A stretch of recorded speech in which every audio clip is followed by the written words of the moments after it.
Welcome aboard Podcast Cruise, where every episode is a voyage into the unknown. Rather than hearing directly from the individuals themselves, our hosts dive deep into these stories, each one drawn from personal accounts found from various sources. We explore the details, examine the context, and provide commentary to help you better understand these extraordinary experiences. So grab your favorite beverage or set your cruise control to the legal speed limit and journey with us beyond the veil, one episode at a time. Let's welcome our hosts, Jake Hart and Zara Moon, as they dive into captivating discussions and the mysteries that shape our world. You are listening to Podcast Cruise.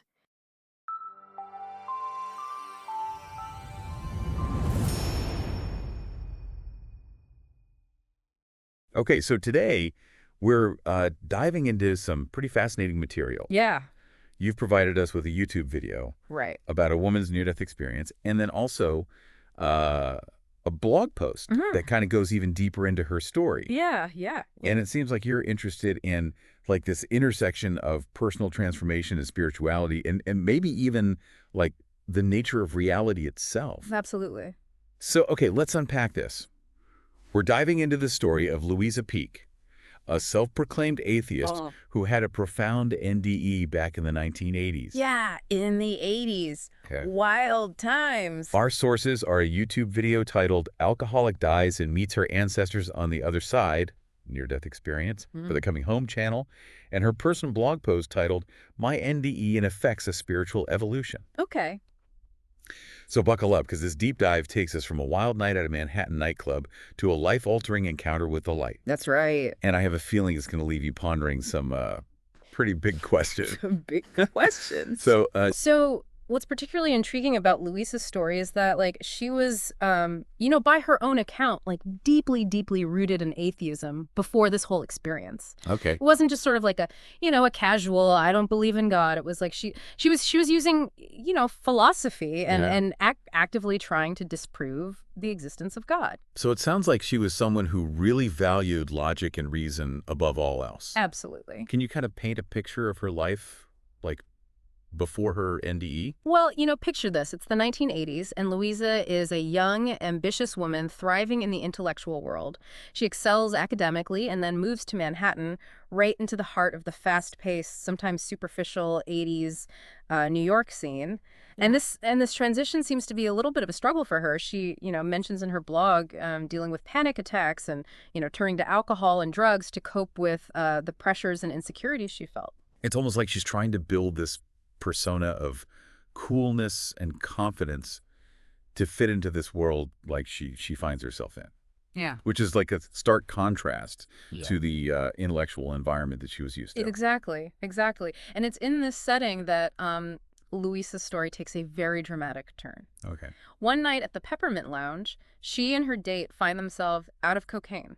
They buy what they believe is more from a dealer at the club, but pretty quickly realize something is very wrong. Oh.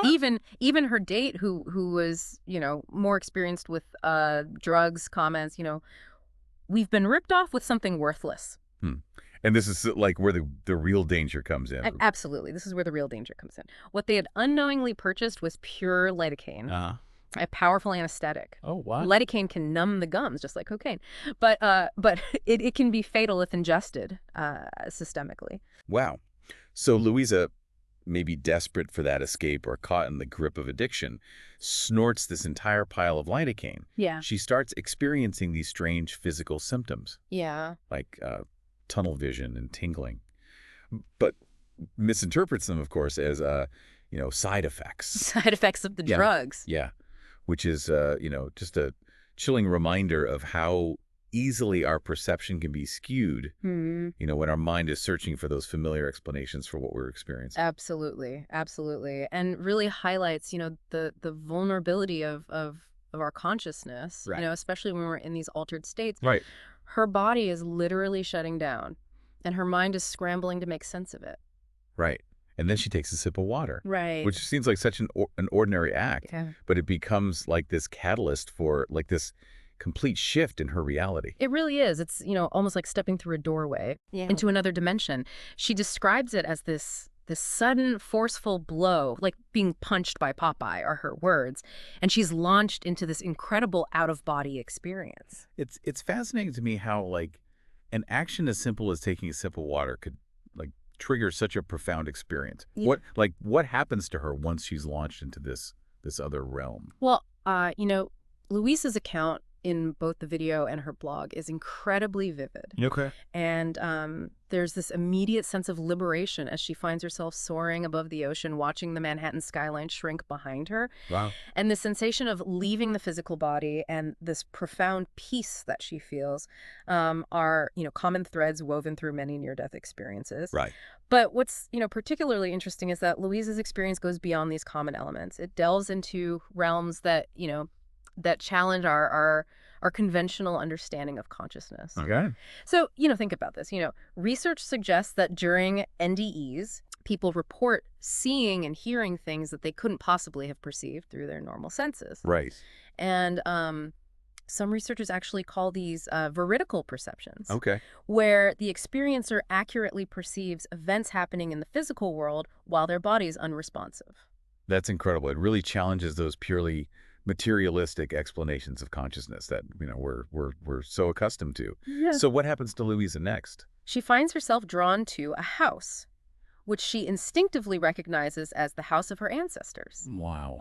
And what's striking here is that, before her NDE, she had absolutely no interest in genealogy or anything like that. Right. Yet, in this experience, she feels this deep connection to these unseen presences. Hmm. It almost suggests an expansion of awareness. Right. A connection to something beyond her individual self. Yeah, that's such a powerful shift from like her staunch atheism and focus on logic. Makes you wonder if like NDEs tap into some like deeper collective unconscious we all share. That's a great question. What her journey doesn't end there, does it? Not at all. It's at this point that Louisa is drawn toward the setting sun, and she experiences this overwhelming sense of joy and forward momentum. But here's where it gets really interesting. She actually starts questioning the reality of what's happening. Oh. She asks herself, am I dreaming? Is this real? It's almost like she's bringing that same like logical questioning mind into this extraordinary experience. Does she ever get an answer? Remarkably, yes. Wow. A deep, powerful voice responds. Okay. And what it says is truly profound. Okay. More real than anything back there. Chills. I mean, that statement just like blows my mind. It challenges everything we think we know about reality. Like, is what we perceive as the material world actually less real than like what lies beyond? It definitely makes you question our assumptions about reality and the sense of the other realm being more vivid, more substantial than our everyday life is another recurring theme in NDEs. It's as if like those who experience NDEs are like offered this like glimpse behind the curtain of what we perceive as reality. That's a great way to put it. So what happens to Louisa as she approaches the sun? She describes it as pure light and love, completely engulfing her. Okay. It's this feeling of being cradled, unconditionally loved and accepted. Wow. Which stands in stark contrast to like the emptiness and longing that she felt in her previous life. Right. And it's profound experience that seems to be a core element of many NDEs, this encounter with a source of unconditional love and acceptance. So from like, a life focused on logic and intellect, Yeah. she's suddenly immersed in this realm of like pure emotion and connection. Right. It seems like the kind of experience that could like completely reshape someone's, worldview. It really does. And it makes you wonder, doesn't it? If consciousness can exist independently of the physical body, Right. as Louise's experience seems to suggest, what does that tell us about the very nature of reality? It's a question that has like fascinated philosophers and scientists for centuries. Centuries. And Louisa's experience adds like yet another layer of complexity to that debate. Absolutely. But this is just the beginning of her journey, isn't it? Yeah. We know she doesn't just stay in this like blissful state forever. You're right. Louisa's journey takes another unexpected turn. Okay. As As she's told, she must return. Oh, yeah. That she's not done yet are the words she hears. And she experiences this wave of resistance to this idea. Right. She wants to stay in that state of pure bliss, but ultimately she's pulled back into darkness. It sounds like a jarring transition, to Yeah. be in this state of like pure bliss and then be like ripped away from it. I mean, it must be a very disorienting experience. This feeling of being, torn away from a state of pure bliss is something that a lot of NDE experiencers describe. Okay. And it can be a really tough transition back to, the limitations of the physical world. Right. And for Louisa, that transition is particularly rough. She finds herself, back in her body, surrounded by people, Oh, wow. completely disoriented Yeah. and deeply disappointed to be back in what she calls the meat puppet. Oh, wow. It's almost as if her mind is trying to shield itself from the implications of what she's experienced. Yeah. To go from, staunch atheist to having this encounter with what some might call the divine. It's a Yeah. huge leap. Yeah, it's not just like a shift in perspective. It's like this complete upheaval of her entire like belief system. Right. So even with this like incredible NDE, she initially chooses to like dismiss it. Yeah. She tries to, explain it away as a hallucination brought on by like oxygen deprivation. But like, does she really believe that? Yeah. Deep down, I don't think so. It's fascinating how the human mind works, how we can cling to familiar narratives even when presented with evidence that contradicts them. Yeah. She even mentions feeling embarrassed about the bartender giving her mouth-to-mouth resuscitation, Oh, wow. more concerned with appearing cool than acknowledging the gravity of what just happened. It highlights how deeply ingrained her need for external validation was at that time. Yeah. It seems like, her ego, her sense of self was so tied to this identity of like the cool, rational atheist Yeah. that to accept the reality of her NDE would mean like completely shattering that image. Exactly. And what's even more intriguing is that even though she consciously tries to reject the spiritual implications, her subconscious seems to be grappling with it. Okay. She recounts a conversation with her roommate who Right. asks, could that parent figure in your NDE have been God? Mhm. And Louise admits, I knew it was, but I couldn't accept it. It's Yeah. as if the very concept of God threatened to dismantle her entire identity, her carefully constructed worldview. Yeah. It's almost like a classic case of cognitive dissonance. Right. That uncomfortable feeling we get when our beliefs clash with our experiences. Absolutely. And instead of like, exploring the possibility of like a more expansive, concept of God, she holds on to this like limited judgmental view. Yeah, very much so. She even talks about this image she had of herself. If she were to accept the reality of her NDE, having to conform to this stereotype of a goody-goody Christian girl giving up her freedom and individuality. Oh, wow. This really speaks to the power of preconceived notions Right. and how they can act as like barriers to Right. understanding new experiences. It seems like she's like equating spirituality with like this, rigid, restrictive set of beliefs rather than seeing it as like this journey of self-discovery and personal growth. Absolutely, yeah. So she chooses to kind of file away her NDE as like a cool hallucination, a product of oxygen deprivation, Right. rather than a genuine like spiritual encounter. Right, But how does that decision play out in her life? right. Does she just go back to her life as if nothing happened? Not exactly. It seems that burying such a profound experience takes its toll. Okay. Louisa describes her alcoholism worsening in the years following her NDE. Right. She leaves her teaching job, moves to a remote cabin, Wow. and essentially immerses herself in this cycle of partying and escapism. It's almost as if she's like running from something, Right. trying to numb herself to like a reality that she can't quite reconcile with her beliefs. That's a really insightful observation, and yet, despite her attempts to ignore it, the NDE continues to have a subtle impact. Okay. It's like a seed has been planted in her subconscious, Right. and it's starting to sprout even as she tries to bury it deeper. Yeah. I'm curious to hear more about this. Okay. How does this like impact manifest in her life? Well, in her blog post, Louisa details a series of what she calls weird things. That start happening to her? Okay. These are, paranormal events and premonitions Right. that challenge her skepticism Right. and hint at a reality beyond the material world. Yeah. She's essentially confronted with a series of mysteries Right. that her rational mind can't explain. It sounds like she's being pulled in two directions. Yeah. Her rational mind clinging to its atheism, while these experiences are pushing her towards a more, spiritual perspective. Exactly. Tell me more about these weird things. Okay. What kind of, experiences is she talking about? One of the first incidents occurs 5 years after her NDE. Okay. She's walking along a beach in Gloucester during a rainstorm Okay. when she encounters a man in vintage rain gear. Oh, wow. She tries to greet him, but he completely ignores her, fixated on the ocean. When she looks back, he's vanished. That's spooky. And she's sure he was, really there. She mentions that hers were the only footprints on the beach. Which adds to the eerie nature of the encounter. It's as if he appeared out of thin air and then disappeared just as quickly. Right, yeah. Yeah. It definitely sounds like something her, rational mind would struggle to, explain away. Absolutely. Were there any other, incidents like this? Yes, a few years later, she has this premonition about her nephew's death. Oh, wow. She knows with certainty that the baby won't survive, even having a vision of how he'll die. It's a deeply disturbing experience that leaves her feeling both amazed and guilty. It's as if she's been given a glimpse into the future, Right. a peek behind the veil of time. It's hard to imagine, experiencing something like that. Right. To know with such certainty about, a tragic event before it happens. Yeah.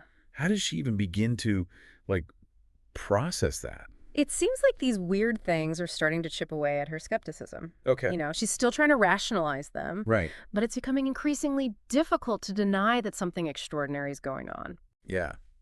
It's like she's caught in this tug of war between, her, deeply ingrained beliefs and these experiences that are, challenging the very foundation of those beliefs. Exactly. And this internal struggle intensifies as these experiences continue. Okay. There's another incident where she's driving home drunk, Okay. congratulating herself on her, quote, badass driving skills. Right. Right. Suddenly, she describes this bolt of knowing shooting through her from the starry sky. Oh, wow. It tells her three things. This is the last time I can help you. You do know right from wrong. You can do a lot better. Wow. Talk about a wake-up call. Yeah. It's like the universe is, intervening, Right. trying to, shake her out of her, self-destructive pattern. It's a powerful moment. But even that experience doesn't immediately lead her to sobriety. Oh, really? It takes another month Wow. and another tragic event, the death of her dog, before she finally hits rock bottom. It seems like she needs to be, truly broken down before she can finally, open herself up to the possibility of, a different reality. Yeah, it's a common theme. Tell me about that moment with your dog. Okay. What was it about, losing her dog that finally, broke through her denial? She's watching her dog's blood trickle across the asphalt after being hit by a truck. And something seems to, zoom in on her vision, commanding her to look. Wow. It's a visceral, heart-wrenching experience that carries this implicit message.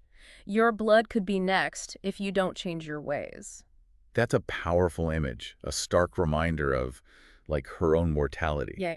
It seems like each of these weird things, while unsettling, serves as, this nudge from the universe. Yeah. Pushing Louisa towards, a deeper awareness of this, spiritual reality. Yeah. It's almost like a cosmic game of hide and seek, with Louisa trying to outrun her destiny while a higher power keeps gently guiding her back on track. Yeah. It's fascinating how these experiences, which she initially tries to, dismiss, are slowly but surely eroding her resistance. Right.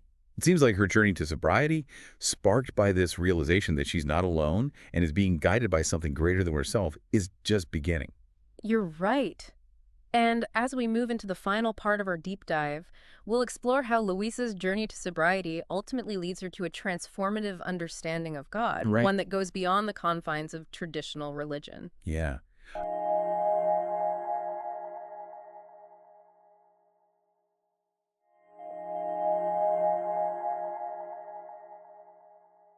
Interested to hear how she reconciles her initial atheism with these undeniable spiritual experiences. Right. It seems like she's on the verge of a profound shift in her understanding of herself and the world around her. Absolutely. So we left off with Louisa at the crossroads, Yeah. finally sober, Right. but still kind of wrestling with the spiritual implications of her NDE and the weird things that have been shaking her worldview. It's like she's like standing on the edge of a completely new understanding of reality, Right. but she's still like hesitant to take that like leap of faith. It's a pivotal moment in her journey, you know? She's finally stopped running from these experiences, Right. but she's not quite ready to fully embrace them either. She's in this liminal space, this Hmm. in-between where transformation can occur. It makes me think of those, studies on near-death experiences where they talk about like the life review process. Right. It's as if Louisa is going through her own life review, Right. not in a single moment, but like over the course of several years. That's a really insightful connection. Yeah. This idea of a prolonged life review Right. where she's forced to confront her choices and beliefs Right. through these, weird things. Yeah. And it seems like these events continue even after her decision to get sober. What happens next in her journey? Does she continue to like experience these paranormal events? Yes, Luisa's blog post goes on to list several more of these weird things, each one pushing her further toward accepting the existence of a spiritual reality. There's an incident where she gets the name of a stranger correct, Oh, wow. seemingly out of thin air, and another where she has a vivid premonition about running into an old acquaintance, Okay. which comes true shortly after. It's as if she's like developing these like psychic abilities, Mm-hmm. becoming like attuned to like a realm beyond like the five senses. Like her intuition is becoming heightened and she's starting to like sense connections and patterns that were previously like hidden from her. Yeah, it's like she's tapping into a deeper level of awareness, Right. a consciousness that extends beyond her individual self. Right. And these experiences culminate in a truly remarkable event while she's visiting her dying father. Oh, wow. What happens with her father? She starts having dreams filled with his regrets and anxieties, feeling them as if they were her own. Wow. It's an incredibly intimate and profound experience Right. that transcends the boundaries of, physical separation. It's like she's like experiencing empathy on a whole other level, Right. like almost merging with her father's consciousness. Yeah. It really challenges like our conventional understanding of, the separation between individuals. Precisely. And she Yeah. even senses the exact moment he's going to pass and calls the family in to be with him.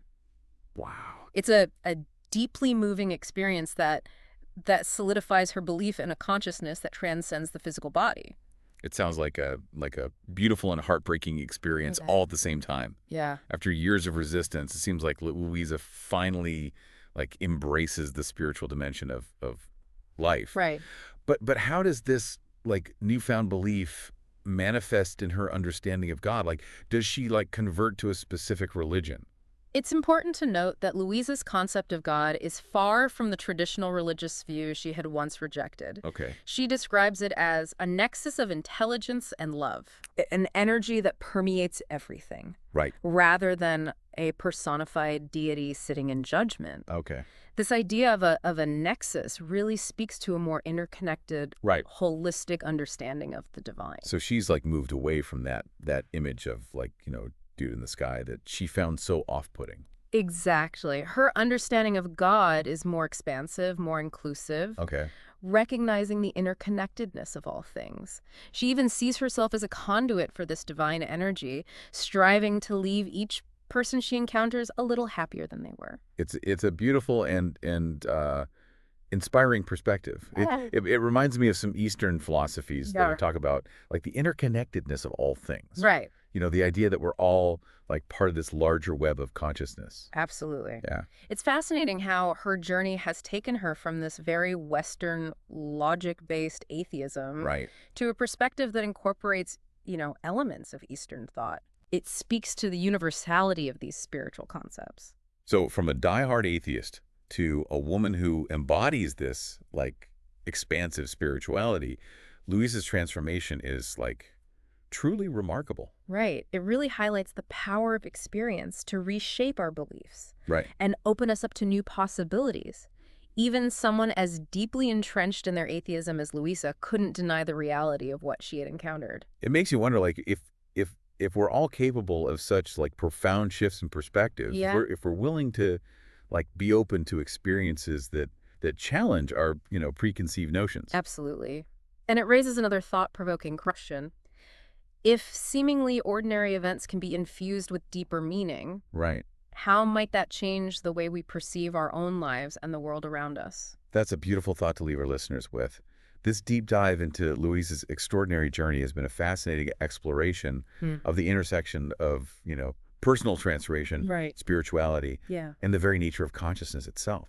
It's a reminder that our understanding of the world is constantly evolving, and that the most profound discoveries often begin with a willingness to question our assumptions and embrace the unknown. Thank you for joining us on this deep dive. It's been an incredible journey exploring the depths of human experience and the mysteries that lie beyond.